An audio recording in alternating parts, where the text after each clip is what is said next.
A esquerda perde quando, de forma determinista, quer dizer a todo o país e já agora a toda a Europa de que não é possível governar de forma diferente do que a direita no quadro europeu. Nós não aceitamos isso. O que eu quero dizer é que uma posição confrontacional como aquela que eu defendia no passado é uma estratégia que fracassou quando tentada. Não foi tentada por mim, foi tentada por outro governo europeu. E fracassou. Nós temos uma posição muito clara. Nós não queremos, obviamente, que a União Europeia seja construída nas costas do povo europeu. Nós queremos participar nesse debate. Nós não fugiremos a um diálogo com os nossos parceiros. Temos visões diferentes. Eu não acho que os nossos entendimentos tenham que acabar na Europa. Esse é um problema que a esquerda da social-democracia também tem que saber superar. Senão não conta para um combate e para um jogo que se trava no plano europeu.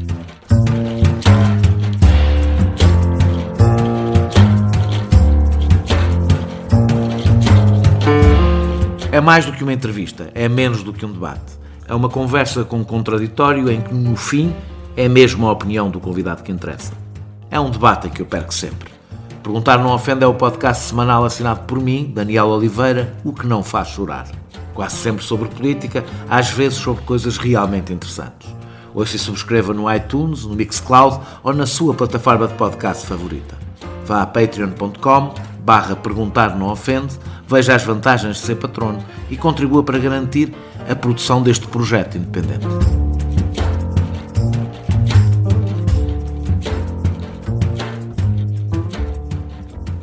Com os serviços públicos a precisar de auxílio urgente, Portugal continua a dedicar-se ao obsessivo objetivo de manter um superávit primário, enquanto usa todos os recursos fundamentais para pagar os juros de uma dívida que não tem fim.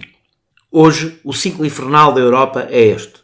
Os excedentes comerciais da Alemanha são reciclados em crédito para que os países pobres paguem os seus déficits crónicos. E esta prisão, garantida por regras que só não têm de ser cumpridas por quem as impõe, impede qualquer política expansionista de quem mais precisa delas. Mas a prisão da dívida não é a única limitação. Qualquer mudança mais profunda nas leis laborais ou qualquer política de apoio a empresas públicas ou nacionais choca com uma Europa que substituiu a construção do Estado Social e a defesa do desenvolvimento por reformas estruturais com um sentido ideológico muito profundo e pela proteção ortodoxa da concorrência. Isto no contexto de uma moeda única que afastou os países periféricos mais pobres do centro europeu mais rico. Ao contrário do que o PS prometeu na oposição, Portugal não se transformou numa voz crítica na Europa. Não só se manteve no lugar de bom aluno, como experimenta, através da presidência do Eurogrupo, o papel de professor austero dos gregos. A identidade do PS e dos seus congêneres na Europa está ligada ao europeísmo. Só que a Europa já não é o que era. Bruxelas é hoje um dos principais centros de hegemonia neoliberal e a União Europeia é um dos mais poderosos instrumentos de desestruturação do legado social-democrata na Europa. E assistimos à ironia de ver a direita liberal a governar a União enquanto o centro-esquerda morre nas urnas em defesa de um projeto que já pouco tem a ver com o original. Os debates sobre a esquerda portuguesa são quase sempre domésticos. A Europa é tratada como um tema político entre vários. Só que a Europa já não é um tema. É toda a política que podemos e não podemos fazer. E é por isso que as divergências entre Bloco, PCP e PS sobre a Europa não são setoriais, são fundamentais. Porque não podemos fugir a esta pergunta. É possível governar Portugal à esquerda nesta Europa? Para responder, convidei um dos mais empenhados defensores da atual solução política, Pedro Nuno Santos. Este podcast não é sobre a Europa, é sobre Portugal. Pedro Nuno Santos, muito obrigado por ter aceito este convite que lhe fiz. Obrigado eu. Este governo está a tentar casar superávites primários, aliás, muito para além sequer do que são as exigências da União Europeia, com níveis historicamente muito baixos. Isto no momento, ou seja, isto quer dizer que este governo, o Estado, está a tirar dinheiro da economia, é isso que está a fazer quando tem superávites primários, tira dinheiro da economia num momento em que os serviços públicos precisam de grande investimento. E a minha primeira pergunta é se foi para isto que quiseram tirar Pedro Passos Coelho do poder. Nós quisemos implementar em Portugal uma política claramente alternativa àquela que tinha sido seguida com o governo liderado por Pedro Passos Coelho, o governo PSD-CDS. E acho que é evidente para todos, pelo menos para uma maioria do povo português, de que essa mudança foi conseguida. Agora, nós, obviamente, que intervimos num quadro que está definido, quer dizer, e obviamente também dentro de um conjunto de regras que estão acordadas também com Portugal no plano europeu, com as quais nós nunca quisemos romper. Em 2015 ficou sempre claro que a mudança política seria feita dentro no quadro das restrições que existem e decorrem da arquitetura europeia, das regras europeias. Não ficou claro é que iriam para lá, já não digo para lá da Troika, porque aqui já não há Troika, mas iam para lá das metas, ou seja, iam fazer uma restrição ainda maior e que tem evidentemente efeitos negativos na economia e nos serviços públicos. Por incrível que pareça, negativos e positivos. Também já lá iremos, de qualquer forma, não no que diz respeito ao superávit primário. No que diz respeito ao déficit nominal, é verdade, também decorre de um comportamento mais positivo da economia do que nós tínhamos inicialmente previsto. O que seria uma boa razão para ter aumentado o investimento e a despesa pública. Bom, a verdade é que nós podemos discutir em décimas o nosso déficit. A questão é muito mais profunda do que isso. E o que é verdadeiramente relevante é que havia a ideia por parte de uma parte da esquerda, tal como o Daniel Oliveira aqui lembrou, de que não era possível fazer diferente, ou de que o país está de tal forma de mãos atadas que não consegue fazer uma política diferente, e ao contrário da mensagem que está presente na introdução, aquilo que nós mostramos é que mesmo dentro da margem que nós aceitamos, nós Partido Socialista, e convenhamos, a maioria do povo português aceita, nós conseguimos fazer uma política diferente. Quer dizer, nós estamos a fazer, e não pode ser ignorada, nem passar, nem ser entendida de forma tão leve como às vezes se faz à esquerda. Nós fizemos um processo de recuperação de rendimentos e de direito, de uma governação em que as pessoas pela primeira vez ao fim de tantos anos se sentem respeitadas e com a esperança de que é possível viver melhor em Portugal. Isto é uma vitória sem precedentes da esquerda. A esquerda perde quando, de forma determinista, quer dizer a todo o país, e já agora a toda a Europa, de que não é possível governar de forma diferente do que a direita no quadro europeu. Nós não aceitamos isso. Acha que é? Não é acho que é. Nestes últimos 3 anos, nós provamos que é possível governar de forma diferente. Porque vocês provaram que é possível redistribuir rendimentos e recuar nas decisões que a Troika fez no quadro europeu. Não conseguiram provar que é possível reformas estruturais à esquerda no quadro europeu. Bom, eu também não concordo. Vamos tentar aqui só criar aqui uma base, provavelmente, de entendimento. A pertença à União Europeia e à zona euro implica limitações e restrições naquilo que nós podemos fazer num só país. Nós estamos de acordo que há um conjunto de desafios com que nós nos confrontamos pelo facto de sermos pertença da União Europeia e haver um conjunto de regras, de tratados, que têm uma determinada concepção subjacente que, obviamente, implicam restrições importantes na política orçamental e na política de desenvolvimento económico. Estando de acordo com esta... Aceita que a União Europeia hoje tem um quadro ideológico que é adverso a políticas de esquerda nos Estados que restringe o espaço, a autonomia da ação de um governo nacional. Isso é de qualquer um. Não é essa a pergunta que eu estou a fazer. Eu estou a perguntar se restringe com um sentido ideológico específico. Daniel, não parece restringir os programas ideológicos mais à direita que existam nos países... Daniel, não, mas eu concedo isso. Nós poderíamos... temos o direito de ambicionar, querer fazer mais. Mas nós fazemos parte de um quadro político institucional europeu. E há várias formas de encará-lo. É de querer assumir contra a evidência dos últimos anos, de que não é possível, ou que é muito difícil, praticamente impossível governar à esquerda neste quadro, e que, portanto, a solução nacional é uma ruptura com esse quadro. E que é a resposta que os parceiros desta solução governativa têm para dar. Do ponto de vista programático, a solução que os dois parceiros deste governo, do Partido Socialista nesta governação, têm para dar. E é uma solução que nós rejeitamos, ponto 1, porque achamos que essa solução seria profundamente traumática para o povo português e para a economia nacional, ponto 1, E todos aqueles que defendem essa como a solução para se governar à esquerda têm que ser verdadeiros com o povo português e explicar quais são as consequências com que se enfrentarão no curto prazo. É uma obrigação de qualquer partido que se queira relacionar com seriedade com o povo português. Segundo, nós não nos refugiamos neste primeiro ponto para dizer, bom, é o que temos e, portanto, temos que sujeitar. Não. Mesmo neste quadro, nós temos margem para podermos governar de forma profundamente diferente da direita. A direita usa este quadro para desmantelar o Estado Social. Aproveita este quadro para explicar que o Estado tem que se retirar ainda das funções que ainda ocupa. O que nós entendemos é que mesmo neste quadro altamente desafiante é possível governar de forma completamente diferente daquela que a direita tem governado. E nós, o Daniel dizia na introdução que os serviços públicos têm muitas necessidades e que nós não estamos Eu digo mais que há vários que estão a entrar em ruptura. Já estão a entrar em ruptura há algum tempo. Eu não estou a dizer que estão a entrar em ruptura. Mas é que isso é importante.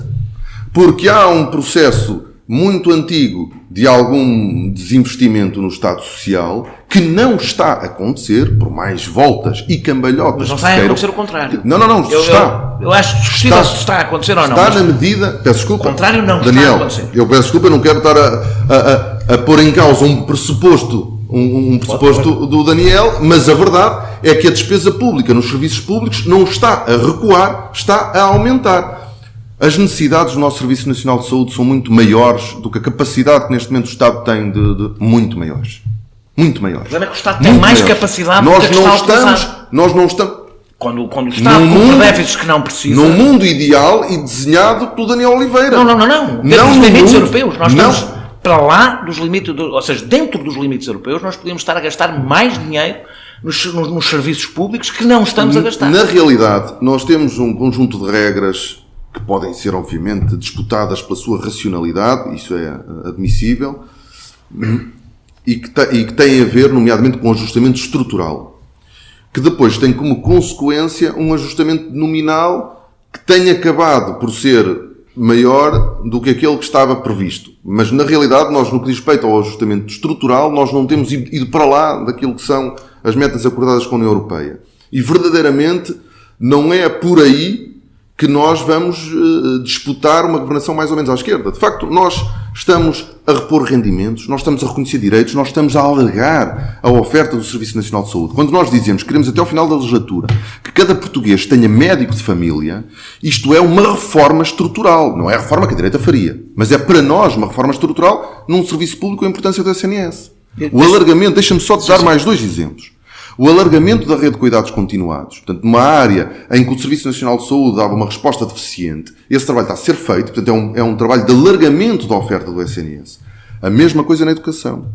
Nós ainda não temos o território nacional coberto com pré-escolar. Nós queremos chegar até ao final desta legislatura com todas as crianças em idade pré-escolar com essa oferta disponível. Isto é uma reforma no nosso sistema de educação e de alargamento da oferta pública.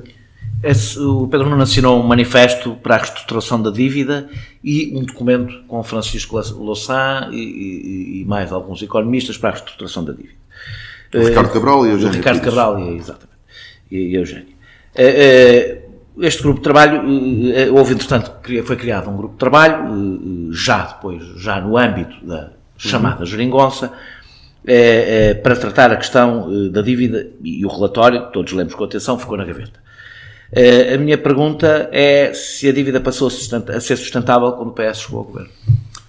Em primeiro lugar, esse documento não ficou na gaveta, na medida em que algumas das recomendações que saíram desse grupo de trabalho foram mesmo adotadas, desde logo com o trabalho que depois se fez com o Banco de Portugal para que fosse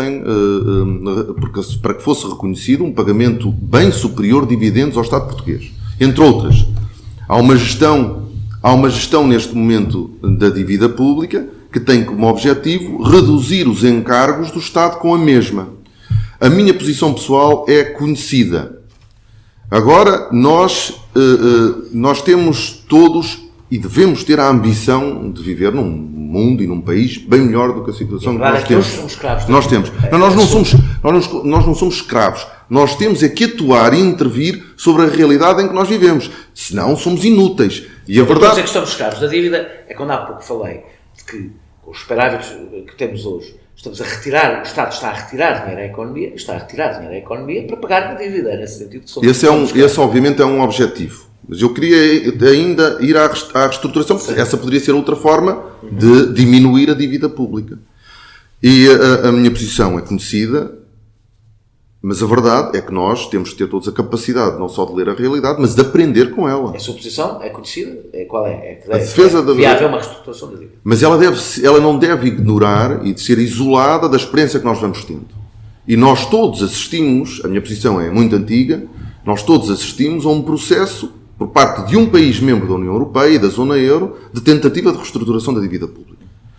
A Grécia. E uma tentativa que se deu frustrada por indisponibilidade de toda a União Europeia para o fazer. Mas tudo indica que as dívidas acabarão por ser reestruturadas, se não é reestruturadas no interesse do credor e não no interesse do devedor, por exemplo, aumentando as maturidades, mas deixando tudo igual, ou seja, tornando mais tempo ainda escravos da dívida, sem mudar as condições. O alargamento da maturidade... As reestruturações das dívidas têm um lado e têm o outro. Se nós deixamos que seja o outro a reestruturar, geralmente fica ainda pior para nós. Não, a reestruturação será sempre negociada, obviamente que as posições de força são diferentes. O que eu quero dizer é que uma posição confrontacional como aquela que eu defendi no passado é uma estratégia que fracassou quando tentada. Não foi tentada por mim, foi tentada por outro governo português. Por outro governo europeu.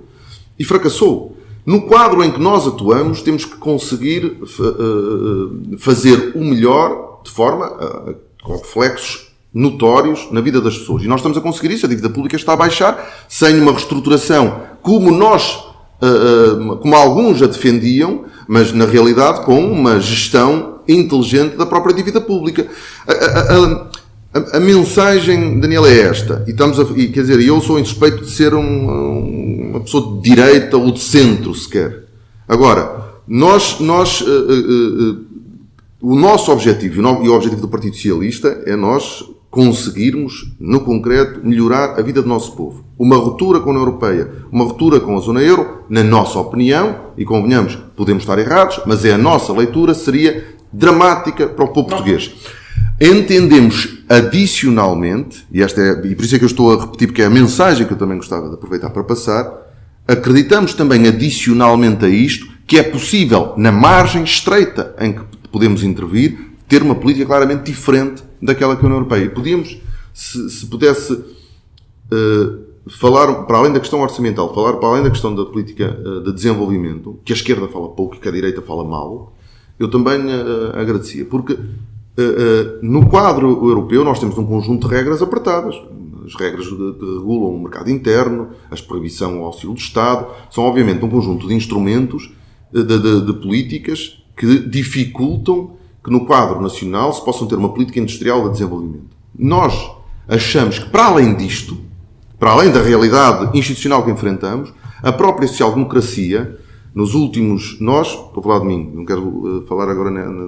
A social-democracia achou a determinada altura que o papel do Estado se deveria resumir à distribuição, à redistribuição do rendimento, e que se deveria retirar... exatamente o mesmo neste e que se deveria retirar da produção.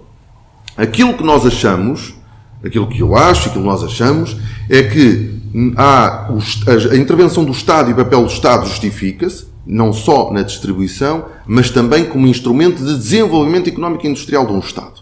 Como sabem, as regras europeias limitam muito o apoio às empresas nacionais. Limitam, mas não impedem que nós consigamos, no quadro da legislação europeia, atuar nas margens e ter espaço de manobra para nós podermos desenvolver a nossa indústria e a nossa economia. Isso exige é que, de facto, também a social-democracia recupere aquele que é o papel do Estado. Muitos, a que chamaram terceira via, começaram a dizer que o Estado é um mal necessário. O Estado não é um mal sequer. O Estado é um instrumento importante, não só de garantia da liberdade não é a liberdade política, da liberdade social e económica, mas é também um instrumento de desenvolvimento económico. E, portanto, nem sempre são as regras europeias que limitam, é também a internalização por parte da social-democracia e da esquerda, e de muitas esquerdas, de que o Estado não deve ter um papel na produção e no desenvolvimento económico. Até porque grande parte das regras europeias, a gente já lá irá, foram criadas pela social-democracia, não foram criadas pela direita liberal. Foram criadas pelo centro-esquerda e pelo centro-direita em conjunto. Em consenso. Em consenso, costuma dizer na União Europeia. Mas grande parte delas foram criadas quando os partidos socialistas eram consensus. Mas quando os partidos socialistas eram dominantes na União Europeia, ou seja, os partidos socialistas sociais tiveram a faca e o queijo na mão e comeram o queijo. A questão não é saber se somos partidariamente hegemónicos, mas de facto qual é que era o pensamento económico que era hegemónico na altura. E Sim. na altura, de facto, na altura, ainda hoje há uma disputa, na altura, claramente, o liberalismo económico estava a vencer. Hoje há uma disputa. Hoje é contestado. Hoje há uma disputa. Infelizmente na Europa há uma disputa entre esse pensamento e a extrema-direita. E depois há alguma esquerda radical. Os partidos sociais-democratas não parecem estar propriamente nesse combate. Eu não sei qual é que é a esquerda radical com relevância que o está a fazer, porque por mais decretos de morte da social-democracia, é aquilo que ainda vamos tendo.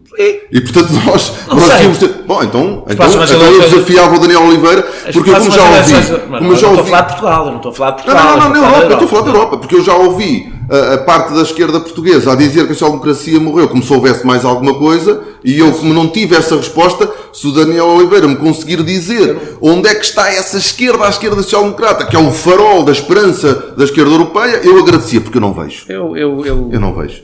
Tenho as minhas opiniões sobre o lugar onde eu não acredito em faróis, mas o lugar onde pode surgir qualquer onde é que ela está? Eu acho que é, por acaso. Porque em Espanha não só está a direita à frente, mas é o Partido Socialista que está à frente, e portanto nós não podemos, a não ser que não queiramos, de facto. Os únicos países onde havia uma tese, infelizmente fora da União Europeia, ou a caminho de estar fora da União Europeia, o único país na Europa onde parece haver algum sinal de esperança de uma resposta à esquerda, de esquerda, eu estava a falar do resto da Europa, é no Reino Unido, através de uma profunda alteração. Um partido irmão do PS. Com certeza. É um partido irmão do PS. O partido irmão do PS, se lhe perguntar à tradição do Partido Socialista recente, à tradição recente. Se perguntar, isso faz-me lembrar aquilo, eu não vou enviar ninguém, as acusações que alguns camaradas fazem a mim. Eu sou um social-democrata. E Daniel Oliveira, eu julgo que já assumiu publicamente que também é um social-democrata.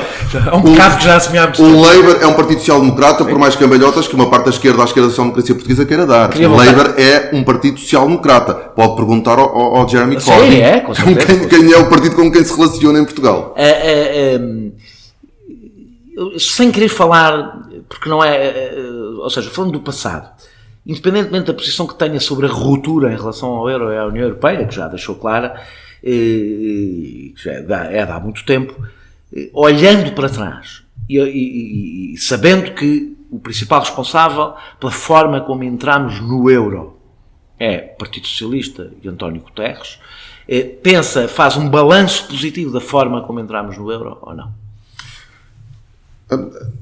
Quer dizer, isso é muito pouco relevante nós estarmos a responder a uma questão que foi colocada há mais de década e meia atrás. Os partidos têm responsabilidades históricas.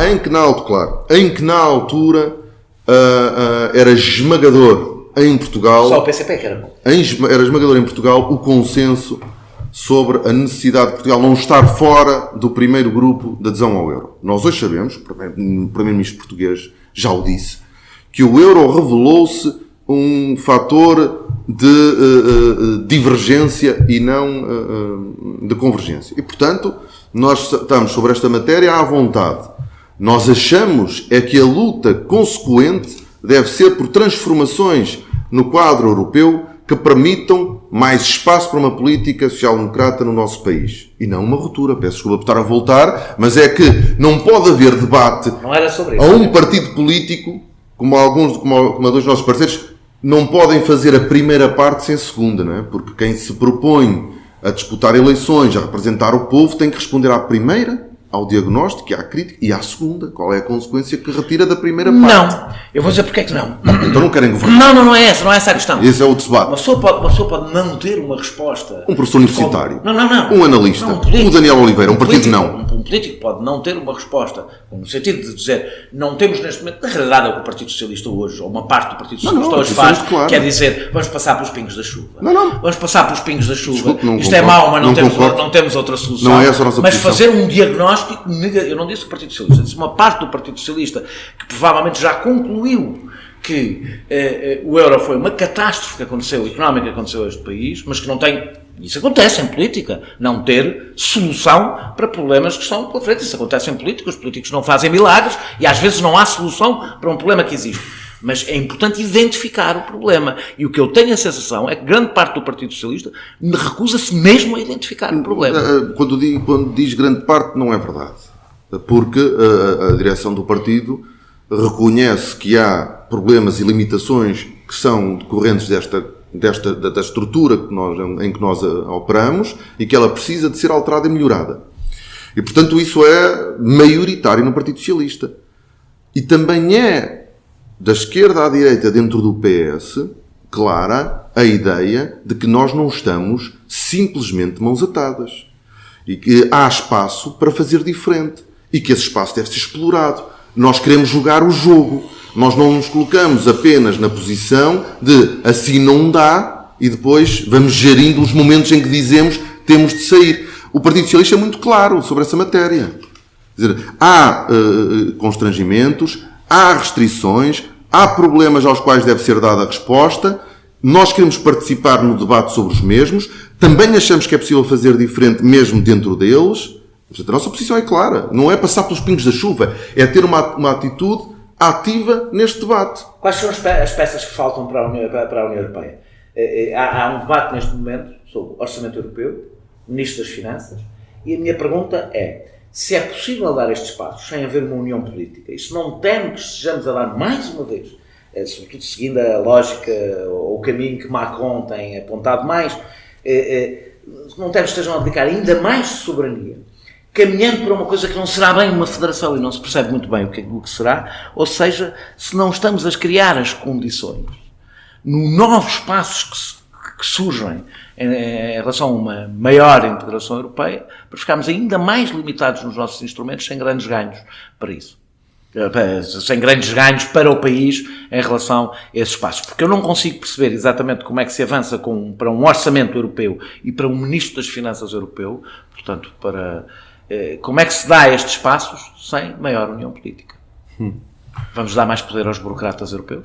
Ou aos Estados do centro da Europa? Não é essa, obviamente, a nossa perspectiva. Eu queria dar nota do seguinte, para não estar numa lógica de defesa. Sim. Sou membro de um governo português, que tem posições assumidas no quadro europeu e que até são claras, o que me facilita. Mas não queria... E é dentro desse quadro que nós também podemos ter esta conversa. Nós podemos achar, em tese, que uma zona monetária exige um orçamento com transferências. Um orçamento com transferências exige, depois, uma estrutura política que nós entendamos, possamos entender como sendo mais democrática ainda do que a que temos. Uma Comissão Europeia como um governo a gerir esse orçamento, com opções políticas, com partidos a confrontarem-se com programas e visões políticas diferentes nas eleições, com os povos europeus a escolher o programa que melhor entendem. E esta é uma tese que nós podemos, em tese, achar correta. Mas quando nós estamos a discutir a Europa e a participar no debate da Europa, nós temos também que ser realistas sobre as possibilidades de caminhar para um cenário destes. Um cenário destes parece estar, tal como o da reestruturação da dívida, fora de qualquer viabilidade política no quadro europeu. E por isso há espaço para nós, com inteligência, participar nele, obviamente, não desistindo no plano teórico da ideia de que uma zona monetária deve ter um orçamento com transferências, com estabilizadores automáticos, sensível à flutuação económica. Podemos achar isto em tese. Agora vamos ver o que é que no quadro europeu é possível. E o governo português tem defendido de forma ativa, e o primeiro-ministro português, para que nós reivindicássemos, do ponto de vista do orçamento europeu, o apoio europeu a reformas implementadas no nosso território, no nosso país, quero dizer. Quando este governo fala em apoio financeiro para a implementação de reformas que permitam ao Estado português e à economia portuguesa desenvolver-se, obviamente que pelo menos este governo não está a falar das reformas que estão na cabeça da direita europeia ou da direita portuguesa. Nós não estamos a pedir apoio europeu para flexibilizar o mercado laboral. Nós queremos apoio europeu para fazer as reformas, investimento na educação, na qualificação do nosso tecido produtivo, que são as reformas que nós entendemos importantes para desenvolver Portugal. E, portanto, há aqui uma visão diferente sobre a substância das reformas. Agora, este caminho que é o caminho de a União Europeia, se quer que os países tenham um desenvolvimento maior, nomeadamente os países com mais dificuldades, o caminho deve ser o do apoio a reformas, do apoio a investimento, e essa tem sido a luta do Primeiro-Ministro português.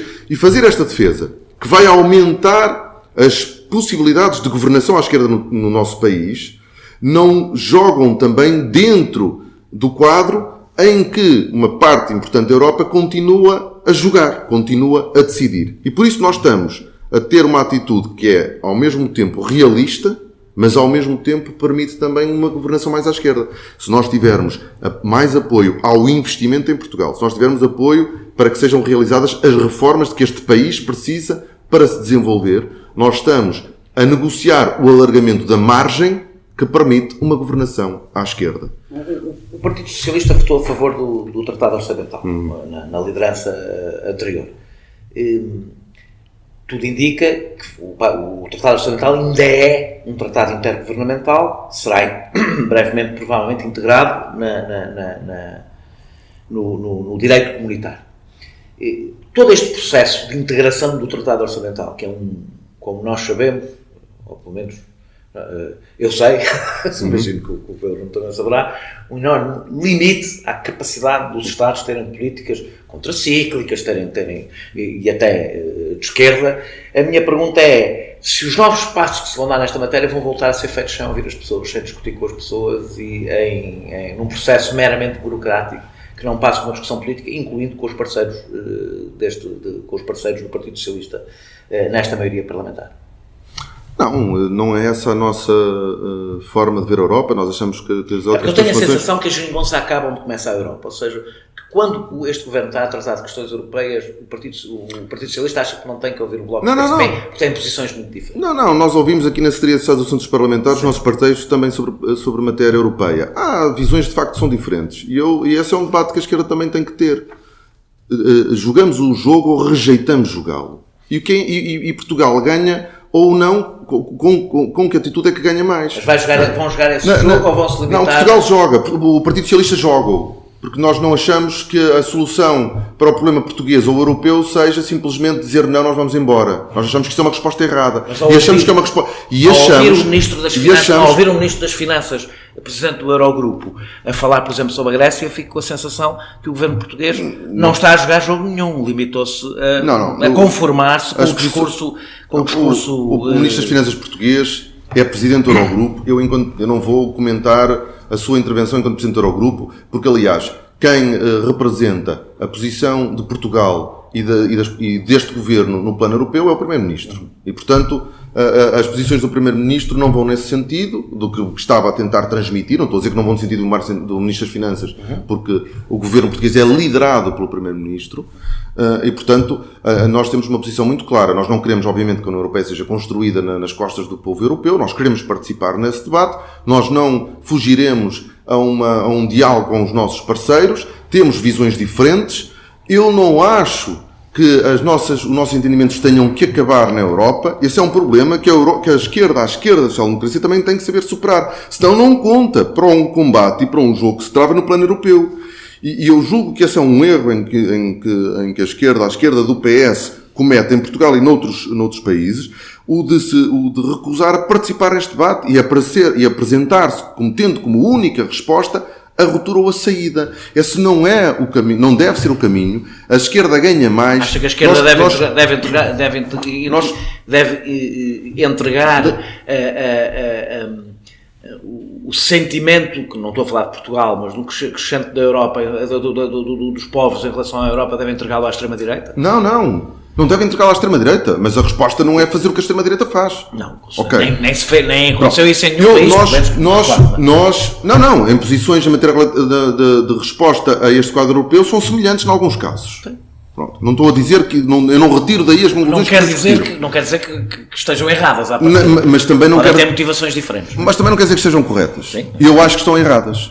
Porque eu tenho defendido, pessoalmente, que a social-democracia europeia tem que voltar a levar a política à Europa.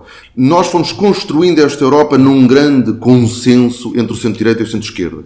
Eu tenho a tese de que é esse consenso que hoje bloqueia as mudanças de que a Europa precisa.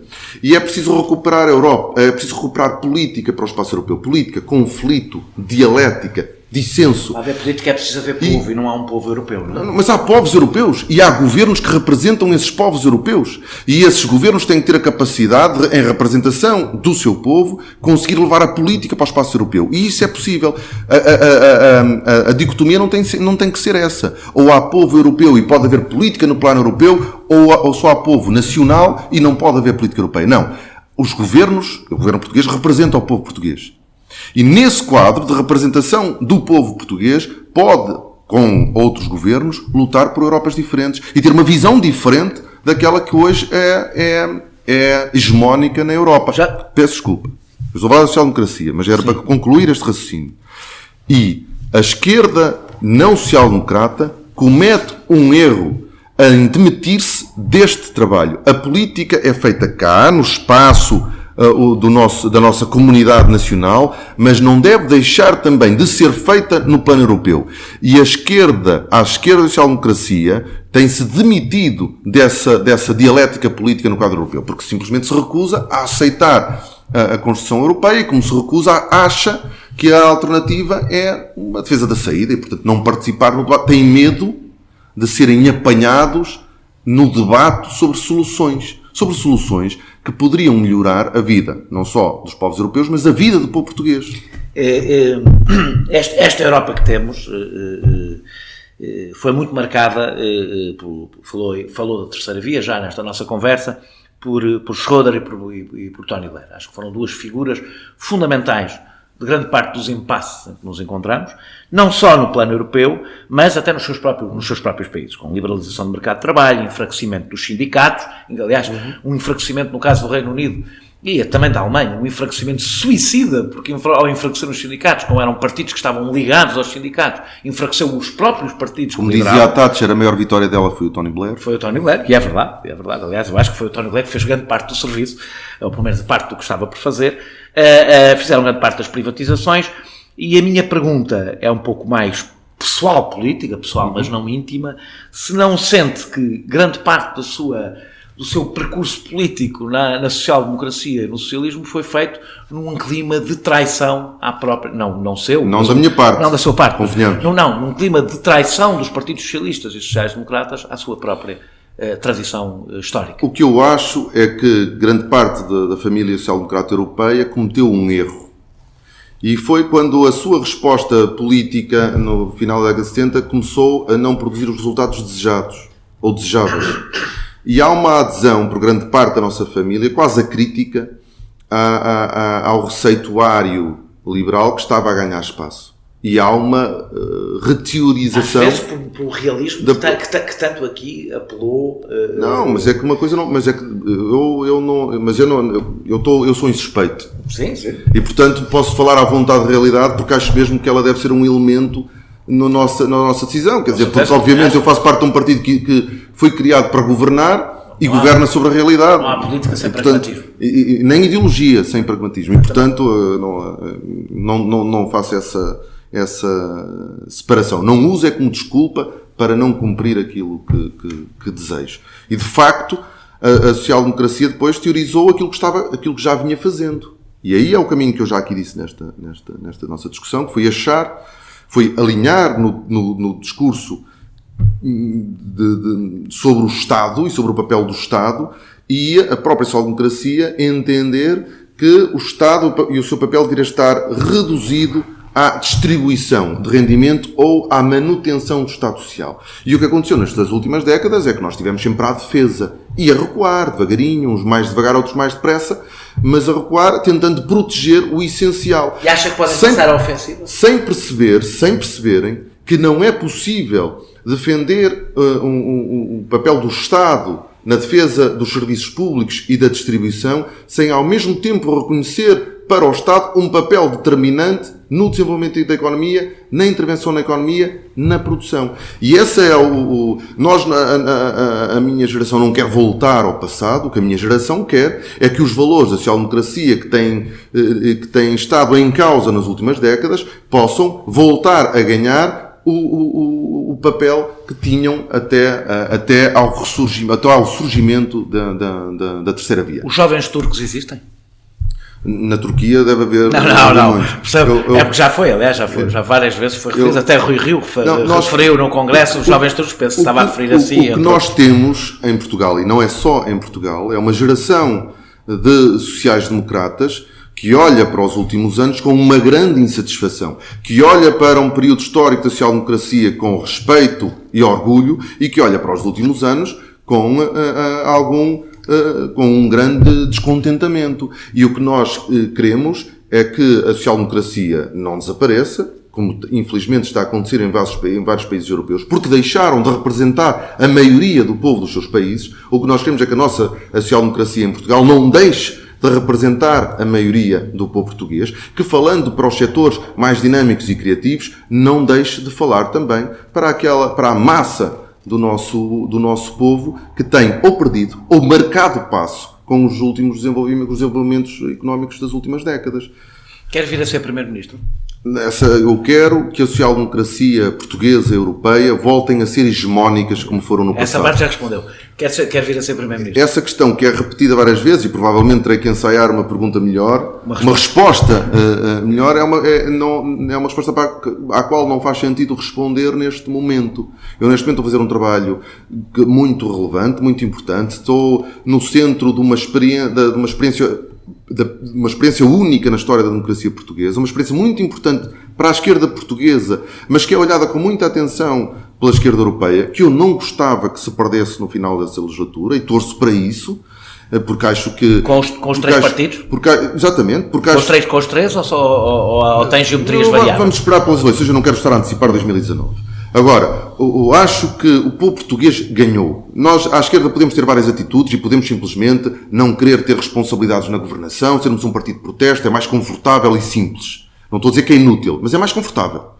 Agora, verdadeiramente, eu acho que à esquerda toda a gente percebeu que o povo e os trabalhadores ganham mais se todos os partidos também tiverem como ambição influenciar ou governar em última instância. Teme que o seu futuro político fique demasiado preso ao sucesso ou insucesso desta solução política? Não. Tendo em conta que a sua imagem está bastante ligada a esta solução. Não, porque, primeiro, o sucesso está garantido. Portanto, já não estamos a falar em sucesso. Quer dizer, nem que a solução acabasse amanhã. Isto foi uma vitória da esquerda. E uma vitória de quem sempre achou e defendeu, como é o meu caso, que a esquerda... Não, mas já é um sucesso. O povo português está a viver melhor do que estava há 3 anos e voltou a acreditar que é possível viver melhor no seu país. Portanto, contrariando aquilo que a direita foi tentando dizer durante anos. Não é possível viver melhor em Portugal, tem que aceitar perder rendimento, tem que aceitar perder direitos ou tem que emigrar. Nós conseguimos provar que há lugar para viver melhor em Portugal. Isso é uma vitória tremenda da esquerda. E, portanto, só estamos a falar de sucesso. Mas mesmo que se tivesse fracassado, isso não implicaria nada em mim, porque eu defendo esta solução há muito tempo e continuarei a defender, porque entendo que a visão que um social-democrata tem da sociedade é próxima daquela que têm os nossos parceiros à esquerda. Depois, no concreto, nas políticas, podemos ter algumas diferenças. Mas nós temos uma visão de comunidade do nosso país, temos uma visão de promotora da igualdade, que obviamente não é partilhada com a direita, nunca será partilhada com a direita, com partidos que têm uma perspectiva individualista da sociedade. E, portanto, eu quero continuar a trabalhar para que a esquerda em Portugal consiga trocar opiniões, discutir em conjunto, trabalhar em conjunto, quem sabe governar em conjunto. Porque acho que é assim que deve ser, não só por razões da democracia, já disse várias vezes que acho que um bloco central é um prejuízo para a democracia, mas porque acho que deve haver em qualquer democracia 2 blocos com força, com projetos de sociedade diferentes, que se confrontam, e eu quero que o nosso bloco, ou o bloco onde o meu partido de trabalho, seja um bloco onde está o PS, o PCP, o Bloco de Esquerda e o Partido Ecologista aos Verdes. Muito obrigado por ter aceito este convite. Nós voltamos para a semana com outro convidado.